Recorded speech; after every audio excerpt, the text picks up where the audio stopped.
ಶ್ರೀ ಗಣಪತಿ ಶಾರದಾ ಗುರುಭ್ಯೋ ನಮಃ. ಉತ್ತರಂ ಯತ್ ಸಮುದ್ರಸ್ಯ ಹಿಮಾದ್ರೇಶ್ಚೈವ ದಕ್ಷಿಣಂ ವರ್ಷಂ ತದ್ಭಾರತಂ ನಾಮ ಭಾರತೀಯತ್ರ ಸಂತತಿ. ಶ್ರೋತೃಗಳಿಗೆ ಶ್ರೀ ಸ್ಕಾಂದ ಮಹಾಪುರಾಣದ 2ನೇ ವೈಷ್ಣವ ಖಂಡದ ಶ್ರೀ ವಾಸುದೇವ ಮಹಾತ್ಮ್ಯದಲ್ಲಿ ಶ್ರೀ ಲಕ್ಷ್ಮೀನಾರಾಯಣ ವಿವಾಹೋತ್ಸವ ವರ್ಣನವೆಂಬ 14ನೆಯ ಅಧ್ಯಾಯಕ್ಕೆ ಸ್ವಾಗತ. ಸ್ಕಂದನು ಹೇಳುತ್ತಾನೆ, ಬ್ರಹ್ಮನು, ಪ್ರಜಾಪತಿಗಳು, ಶಂಭುವು, ಮನುಗಳು, ಮಹರ್ಷಿಗಳು, ಆದಿತ್ಯರು, ವಸುಗಳು, ರುದ್ರರು, ಸಿದ್ಧರು, ಗಂಧರ್ವರು, ಚಾರಣರು, ಸಾಧ್ಯರು, ಮರುತರು, ವಿಶ್ವೇ ದೇವತೆಗಳು, ದಿಕ್ಪಾಲಕರು, ಅಶ್ವಿನಿ ದೇವತೆಗಳು, ಅಗ್ನಿ, ಚಂದ್ರ, ಪ್ರಜಾಪತಿಯಾದ ಸ್ವಯಂ ಧರ್ಮ ಅಥವಾ ಯಮಧರ್ಮರಾಯ, ಗರುಡ, ಕಿನ್ನರರು, ಉಳಿದ ಎಲ್ಲ ಗಣದೇವತೆಗಳು, ಶೇಷನೆ ಮೊದಲಾದ ವೈಷ್ಣವರು, ನಾಗರು, ಎಲ್ಲ ದೇವಪತ್ನಿಯರು, ಸಾವಿತ್ರಿ, ಪಾರ್ವತಿ, ಪೃಥಿವಿ, ಸರಸ್ವತಿ, ಶಚಿ, ಗೌರಿ, ಶಿವೆ, ಸಂಜ್ಞೆ, ರುದ್ಧಿ, ಸ್ವಾಹ, ರೋಹಿಣಿ, ಧೂಮೋರ್ನ, ಅದಿತಿ, ಧರ್ಮನ ಪತ್ನಿಯರು, ಮೂರ್ತಿ, ದಯೆ ಮೊದಲಾದವರು, ಅರುಂಧತಿ, ಶಾಂಡಿಲಿ, ಲೋಪಾಮುದ್ರೆ, ಅನಸೂಯೆ ಮೊದಲಾದ ಸಾಧ್ವಿಯರಾದ ಸಮಸ್ತ ಋಷಿಪತ್ನಿಯರು, ಗಂಗೆ, ಸರಸ್ವತಿ, ರೇವಾ, ಯಮುನೆ, ತಪತಿ, ಚಂದ್ರಭಾಗ, ವಿಪಾಶ, ಶತದ್ರು, ದೇವಿಕಾ, ಗೋದಾವರಿ, ಸರಯು, ಕಾವೇರಿ, ಕೌಶಿಕಿ, ಕೃಷ್ಣ, ವೇಣಿ, ಭೀಮರಥಿ, ತಾಮ್ರಪರ್ಣಿ, ಮಹಾನದಿ, ಕೃತಮಾಲೆ, ವಿತಸ್ತ, ನಿರ್ವಿಂಧ್ಯೆ, ಸುರಸೆ, ಚರ್ಮಣ್ವತಿ, ಪಯೋಷ್ಣಿ, ವಿಶ್ವೇ ಮೊದಲಾದ ನದಿ ದೇವತೆಗಳು ಎಲ್ಲರೂ ಆ ಶ್ರೀದೇವಿಯ ದರ್ಶನಕ್ಕಾಗಿ ಬಂದರು. ರಂಭೆ, ಘೃತಾಚಿ, ವಿಶ್ವಾಚಿ, ಮೇನಕೆ, ತಿಲೋತ್ತಮೆ, ಊರ್ವಶಿ ಮೊದಲಾದ ಎಲ್ಲ ಅಪ್ಸರೆಯರು ಬಂದರು. ವೈಕುಂಠವಾಸಿಗಳು, ಗೋಲೋಕವಾಸಿಗಳು, ವಿಷ್ಣುವಿನ ಪಾರ್ಶ್ವದ ಶ್ರೇಷ್ಠರು ಎಲ್ಲರೂ ಅತಿಹರ್ಷಿತರಾಗಿ ಅಲ್ಲಿಗೆ ಬಂದರು. ಅಣಿಮಾದಿ ಅಷ್ಟಸಿದ್ಧಿಗಳು, ಶಂಖ, ಪದ್ಮ ಮೊದಲಾದ ನವನಿಧಿಗಳು ಮೂರ್ತಿಮಂತಗಳಾಗಿ ಶ್ರೀದೇವಿಯ ಬಳಿಗೆ ಬಂದರು. ಶರತ್ಕಾಲದ ಪೂರ್ಣ ಚಂದ್ರನು ಕೂಡ ಆಗ ಶ್ರೀದೇವಿಯ ಪ್ರೀತಿಗೋಸ್ಕರ ರಾತ್ರಿಯ ಕತ್ತಲೆಯನ್ನೆಲ್ಲ ಪರಿಹರಿಸಿದನು. ದಿಕ್ಕುಗಳೆಲ್ಲವೂ ನಿರ್ಮಲವಾದವು. ಬಳಿಕ ಬ್ರಹ್ಮನ ಅಪ್ಪಣೆಯ ಪ್ರಕಾರವಾಗಿ ಇಂದ್ರನು ಆ ಶ್ರೀದೇವಿಗೆ ಅಭಿಷೇಕ ಮಾಡಲು ಆರಂಭಿಸಿದನು. ದೇವಶಿಲ್ಪಿಯಾದ ತ್ವಷ್ಟೃವು ತಕ್ಷಣವೇ ಅತಿ ಶೋಭನವಾದ ಮಂಟಪವನ್ನು ರಚಿಸಿದನು. ಆ ಮಂಟಪವು ಸಹಸ್ರ ರತ್ನ ಸ್ತಂಭಗಳ ಬಹು ವಿಸ್ತಾರವಾದ ಪಂಕ್ತಿಗಳಿಂದಲೂ ವಿಚಿತ್ರವಾದ ಅನೇಕ ಮೇಲ್ಕಟ್ಟುಗಳಿಂದಲೂ ಬಾಳೆಯ ಕಂಬಗಳಿಂದಲೂ ಮನೋಹರವಾಗಿದ್ದಿತು. ಸುಗಂಧವನ್ನು ಬೀರುವ ಪುಷ್ಪಗಳಿಂದ ಬಾಗಿದ ದಿವ್ಯ ಕಲ್ಪವೃಕ್ಷಗಳ ಸಾಲುಗಳಿಂದ ಕೂಡಿ ನಾನಾ ವಿಧಗಳಾದ ಶೃಂಗಾರಗಳಿಂದ ದರ್ಶನೀಯವಾಗಿದ್ದಿತು. ಶುದ್ಧವಾದ ಕಾಂತಿಯನ್ನು ಬೀರುವ ಕೋಟ್ಯಂತರ ರತ್ನ ದೀಪಗಳ ಪ್ರಕಾಶವಾದ ಪಂಕ್ತಿಗಳಿಂದಲೂ ತೋರಣಗಳಿಂದಲೂ ಜೋಲುತ್ತಿದ್ದ ಮುತ್ತಿನ ಸರಗಳಿಂದಲೂ ಹೊಳೆಯುತ್ತಿದ್ದಿತು. ಇಂತು ಪ್ರಕಾಶಿಸುತ್ತಿದ್ದ ಆ ದಿವ್ಯ ಮಂಟಪದ ರತ್ನ ಸಿಂಹಾಸನದಲ್ಲಿ ಗೀತವಾದ್ಯ ಪುರಸ್ಸರವಾಗಿ ಆ ಶ್ರೀದೇವಿಯನ್ನು ಕುಳ್ಳಿರಿಸಿ ಮಹರ್ಷಿಗಳು ಅವಳಿಗೆ ಅಭಿಷೇಕ ಮಾಡಿದರು. ಐರಾವತ, ಪುಂಡರೀಕ, ವಾಮನ, ಕುಮುದ, ಅಂಜನ, ಪುಷ್ಪದಂತ, ಸಾರ್ವಭೌಮ, ಸುಪ್ರತೀಕ ಎಂಬ ಅಷ್ಟ ದಿಗ್ಗಜಗಳು ಬ್ರಹ್ಮಿತ ಧ್ವನಿಯನ್ನು ಮಾಡುತ್ತಾ ಚತುಸ್ಸಮುದ್ರಗಳಿಂದಲೂ ಚಿನ್ನದ ಕಳಶಗಳಲ್ಲಿ ತುಂಬಿ ತಂದಿದ್ದ ಶುಭಕರವಾದ ಜಲದಿಂದ ಆ ದೇವಿಗೆ ಅಭಿಷೇಕ ಮಾಡಿದವು. ಮಹಾನದಿಗಳು ಮೂರ್ತಿವಂತವಾಗಿ ಬಂದು ಅಲ್ಲಿಗೆ ಜಲಗಳನ್ನು ತಂದಿತ್ತವು. ವೇದಗಳು ರೂಪವನ್ನು ತಾಳಿ ಬಂದು ಋಷಿಗಳೊಡನೆ ಮಂತ್ರಗಳನ್ನು ಉಚ್ಚರಿಸಿದವು. ಮಧುರ ಕಂಠದ ಗಂಧರ್ವರು ಗಾನ ಮಾಡಿದರು. ಅಪ್ಸರೆಯರು ನರ್ತನ ಮಾಡಿದರು. ಇತರ ದೇವತಾ ಗಣಗಳು ವಾದ್ಯಗಳನ್ನು ಬಾಜಿಸಿದರು. ಆಗ 3 ಲೋಕದಲ್ಲಿಯೂ ಸರ್ವ ದೇಹಿಗಳಿಗೂ ಮಹದಾನಂದ ಉಂಟಾಗಿತು. ದ್ವಿಜರು ಶ್ರೀ ಸೂಕ್ತಾದಿಗಳನ್ನು ಪಠಿಸಿದರು. ಸ್ತ್ರೀಯರು ಗೀತಗಳನ್ನು ಹಾಡಿದರು. ಕಾಂಸ್ಯ, ತಾಳ, ಮೃದಂಗ, ಪಣವ, ಆನಕ, ಗೋಮುಖ ಮುಂತಾದ ವಾದ್ಯಗಳನ್ನು ಬಾಜಿಸಿದರು. ಮೋಡಗಳು ಮೊಳಗಿದವು. ದೇವಲೋಕದಲ್ಲಿ ದುಂದುಭಿಗಳು ಧ್ವನಿ ಮಾಡಿದವು. ಜಯ ಜಯ ಶಬ್ದಗಳಿಂದೊಡಗೂಡಿದ ಪುಷ್ಪವೃಷ್ಟಿಯಾಯಿತು. ಧರ್ಮ ಪತ್ನಿಯರು, ಸಿದ್ಧಿಗಳು ಆ ಶ್ರೀದೇವಿಯ ಪರಿಚರ್ಯೆಯಲ್ಲಿ ತೊಡಗಿದರು. ಬಳಿಕ ಮಂಗಳ ಸ್ನಾನವನ್ನು ಮಾಡಿದ ಆಕೆಗೆ ಸಮುದ್ರನು ಅನರ್ಘ್ಯವಾದ 2 ರೇಷ್ಮೆಯ ಪೀತಾಂಬರಗಳನ್ನು ಅನೇಕ ರತ್ನಭೂಷಣಗಳನ್ನು ಮೆಚ್ಚುಕೊಟ್ಟನು. ಇಂದ್ರನು ರತ್ನಪೀಠವನ್ನು ತಂದೊಪ್ಪಿಸಿದನು. ವಿಶ್ವಕರ್ಮನು ಕಂಕಣಗಳನ್ನು, ಉತ್ತಮ ರತ್ನಮುದ್ರಿಕೆಗಳನ್ನು ತಂದುಕೊಟ್ಟನು. ಶ್ರೀದೇವಿಯ ಸೋದರನಾದ ಚಂದ್ರನು ಉತ್ತಮವಾದ ಮೂಗುತಿಯನ್ನು, ಒಳ್ಳೆಯ ರತ್ನಗಳು ಕೆತ್ತಿದ ಸೊಗಸಾದ ಚೂಡಾಮಣಿಯನ್ನು ಆಕೆಗೆ ಕೊಟ್ಟನು. ಪದ್ಮೋದ್ಭವನಾದ ಬ್ರಹ್ಮನು ಪದ್ಮವನ್ನು ಒಪ್ಪಿಸಿದನು. ಸರಸ್ವತಿಯು ಮುಕ್ತಾಹಾರವನ್ನಿತ್ತಳು. ಶೇಷನೆ ಮೊದಲಾದ ನಾಗರು ಶ್ರೇಷ್ಠ ರತ್ನಗಳಿಂದ ಮಾಡಿದ ಕರ್ಣಕುಂಡಲಗಳನ್ನು ಕೊಟ್ಟರು. ಸೌಭಾಗ್ಯ ಲಕ್ಷಣವಾದ ಅಂಜನವನ್ನು, ಕುಂಕುಮವನ್ನು ದುರ್ಗೆಯು ನೀಡಿದಳು. ಸಾವಿತ್ರಿಯು ಸೀಮಂತ ಮಣಿಯನ್ನು ಕೊಟ್ಟಳು. ಶಚಿಯು ತಾಂಬೂಲ ಕರಂಡಕವನ್ನಿತ್ತಳು. ವಸಂತನು ಹೂವಿನ ಹಾರಗಳನ್ನಿತ್ತನು. ಕಂಠಸೂತ್ರವನ್ನು ಶಂಕರನು ಕೊಟ್ಟನು. ಪಾಶಧಾರಿಯಾದ ವರುಣನು ವೈಜಯಂತಿ ಮಾಲೆಯನ್ನಿತ್ತನು. ಕುಬೇರನು ರನ್ನಗನ್ನಡಿಯನ್ನು ಕೊಟ್ಟನು. ಅಗ್ನಿಯು ಅನರ್ಘ್ಯವಾದ ಕಂಚುಕವನ್ನು ಕೊಟ್ಟನು. ಯಮನು ಶುಭಕರವಾದ ಬೀಸಣಿಗೆಯನ್ನು ಕೊಟ್ಟನು. ಉಳಿದವರು ಆ ಸಮಯಕ್ಕೆ ಉಚಿತವಾದ ಭೂಷಣಗಳನ್ನು ಅವಳಿಗೆ ಅರ್ಪಿಸಿದರು. ಬಳಿಕ ಸರ್ವಾಲಂಕೃತಳಾಗಿರುವ ಈ ಕನ್ಯೆಯನ್ನು ಯಾರಿಗೆ ಕೊಡಲಿ ಎಂದು ಸಮುದ್ರನು ಬ್ರಹ್ಮನನ್ನು ಪ್ರಶ್ನಿಸಿದನು. ಆಗ ಸರ್ವಜ್ಞನಾದ ಬ್ರಹ್ಮನು ಇಂತೆಂದನು: ಎಲೈ ಅಂಬೋಧಿಯೇ, ಈ ನಿನ್ನ ಕನ್ಯೆಯು ನನಗೂ ಶಿವನಿಗೂ ದೇವತೆಗಳಿಗೂ ಮತ್ತು ಸರ್ವ ಲೋಕಗಳಿಗೂ ಮಾತೆಯಾಗಿದ್ದಾಳೆ. ಇದು ನಿಶ್ಚಯವು.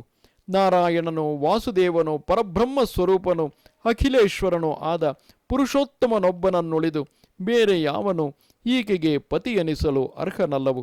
ಆದುದರಿಂದ ಎಲೈ ಅಂಬುಧಿಯೇ, ಈಗ ನಿನ್ನ ಪುಣ್ಯ ವಿಶೇಷದಿಂದ ತಾನಾಗಿಯೇ ಇಲ್ಲಿಗೆ ಬಂದು ಕುಳಿತಿರುವವನು, 3 ಲೋಕದ ಸುಖಕ್ಕೂ ಕಾರಣನೂ ಆದ ಸಾಕ್ಷಾತ್ ಭಗವಂತನಿಗೆ ವಿಧಿಪೂರ್ವಕವಾಗಿ ಇವಳನ್ನು ಧಾರೆ ಎರೆದುಕೊಡು. ಇವಳನ್ನು ಆ ಪರಮಾತ್ಮನಿಗೆ ಕೊಟ್ಟು ಜನ್ಮ ಸಾಫಲ್ಯವನ್ನು ಉಂಟು ಮಾಡಿಕು. ನಿನ್ನ ಕುಲವನ್ನು ಪಾವನಗೊಳಿಸಿ ಅದನ್ನು ಸಂಸಾರ ಸಮುದ್ರದಿಂದ ಉದ್ಧಾರ ಮಾಡು. ನೀನು ಒಬ್ಬನೇ ಆದರೂ ಸಪ್ತದ್ವೀಪ ವಿಭಾಗದಿಂದ 7 ರೂಪಗಳುಳ್ಳವನಾಗಿ ಪ್ರಖ್ಯಾತನಾಗಿದ್ದೀಯೆ. ಮಹಾತ್ಮ್ಯಯುಕ್ತವಾದ ಈ ಕಲ್ಯಾಣ ಮಹೋತ್ಸವವನ್ನು ನೆರವೇರಿಸಿ ನೀನು ಅಪಾರವಾದ ಕೀರ್ತಿಯನ್ನು ಪಡೆಯುತ್ತೀಯೆ.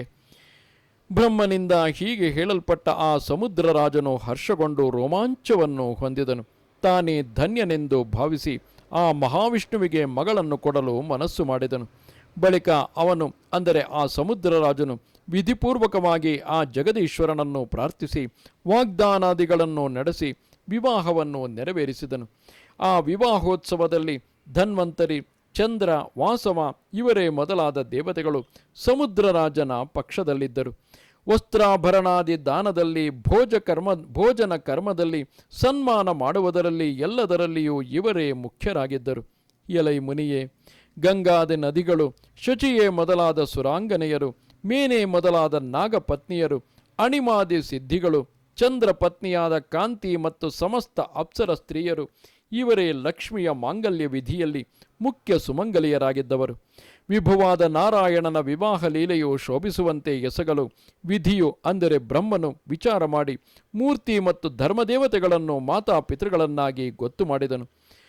ಧರ್ಮನು ಜಗತ್ತಿಗೆ ಆಧಾರನಾದವನು, ಸಮಸ್ತ ದೇಹಿಗಳಿಗೂ ಪೂಜ್ಯನು, ಬಹು ಪ್ರೀತಿಯುಳ್ಳವನು.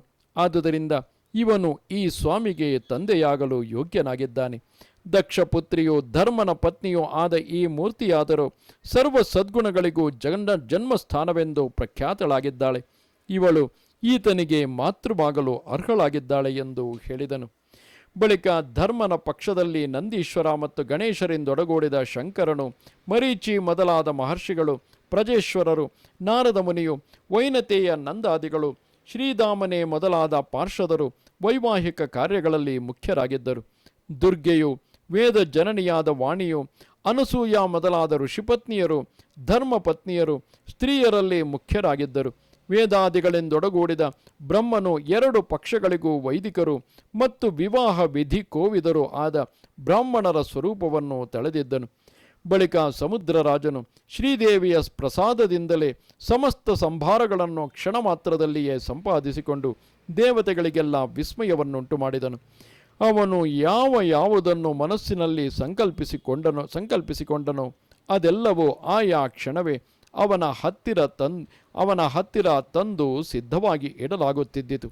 ಅದರಿಂದ ಅವನ ಹರ್ಷಕ್ಕೆ ಪಾರವಿಲ್ಲದಾಯಿತು.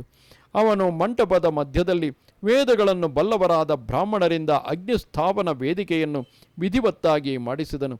ಆ ವೇದಿಕೆಯನ್ನು ಗಂಧ, ಪುಷ್ಪ, ಅಕ್ಷತೆ ಮೊದಲಾದವುಗಳಿಂದಲೂ, ಶುಭಕರಗಳಾದ ನಾನಾ ವಿಧ ಶೃಂಗಾರಗಳಿಂದಲೂ, ಚಿಗುರಿನಿಂದ ಕೂಡಿದ ಪೂರ್ಣ ಕಲಶಗಳಿಂದಲೂ ಅಲಂಕರಿಸಿದನು.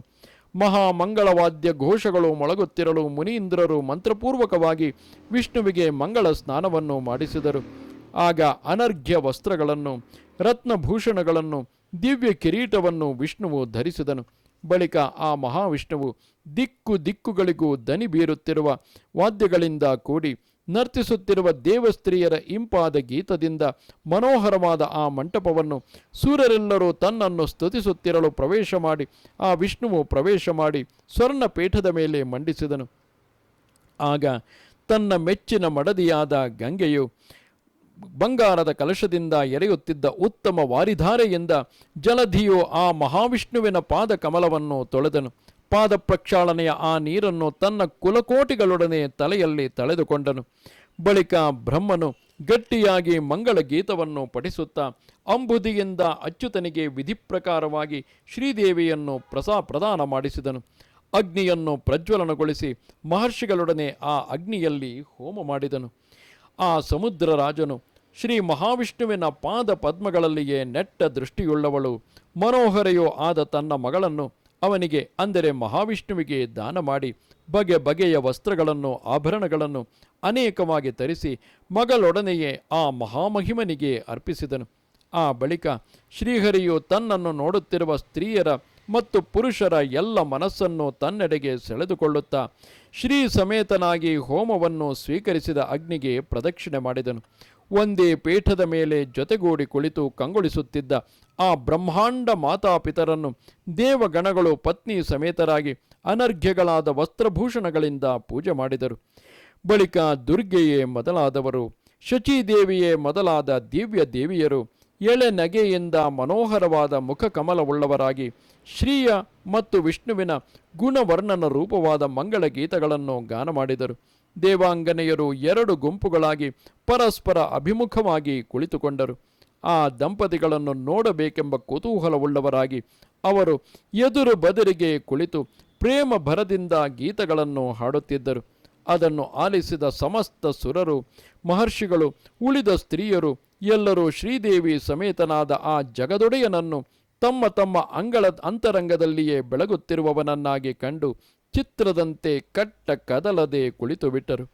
ದೇವತೆಗಳು ಭಕ್ತಿಯಿಂದ ಪ್ರಣಾಮ ಮಾಡಿ ಅವರಿಬ್ಬರಿಗೂ ಶ್ರೇಷ್ಠವಾದ ಅಕ್ಷತೆ ಮೊದಲಾದವನ್ನು ಸಮರ್ಪಿಸಿ ಸಂತೋಷಗೊಂಡು ವಿನೀತರಾಗಿ ಕೈಮುಗಿದು ನಿಂತು ಶ್ರೇಷ್ಠವಾದ ಸ್ತುತಿ ವಾಕ್ಯಗಳಿಂದ ಅವರನ್ನು ಒಬ್ಬೊಬ್ಬರು ಬೇರೆ ಬೇರೆಯಾಗಿ ಸ್ತೋತ್ರ ಮಾಡಿದರು. ಇಲ್ಲಿಗೆ 81,000 ಶ್ಲೋಕಗಳ ಸಂಹಿತೆಯೆಂದು ಪ್ರಸಿದ್ಧವಾದ ಶ್ರೀ ಸ್ಕಾಂದ ಮಹಾಪುರಾಣದ 2ನೇ ವೈಷ್ಣವ ಖಂಡದ ಶ್ರೀ ವಾಸುದೇವ ಮಹಾತ್ಮ್ಯದಲ್ಲಿ ಶ್ರೀ ಲಕ್ಷ್ಮೀನಾರಾಯಣರ ವಿವಾಹೋತ್ಸವ ವರ್ಣನವೆಂಬ 14ನೆಯ ಅಧ್ಯಾಯವು ಮುಗಿದುದು. ನಮಸ್ತೆ ಶಾರದೆ ದೇವಿ ಕಾಶ್ಮೀರ ಪುರವಾಸಿನಿ ತ್ವಾಮಹಂ ಪ್ರಾರ್ಥಯೇ ನಿತ್ಯಂ ವಿದ್ಯಾದಾನಂಚ ದೇಹಿಮೆ. ನಮಸ್ಕಾರ.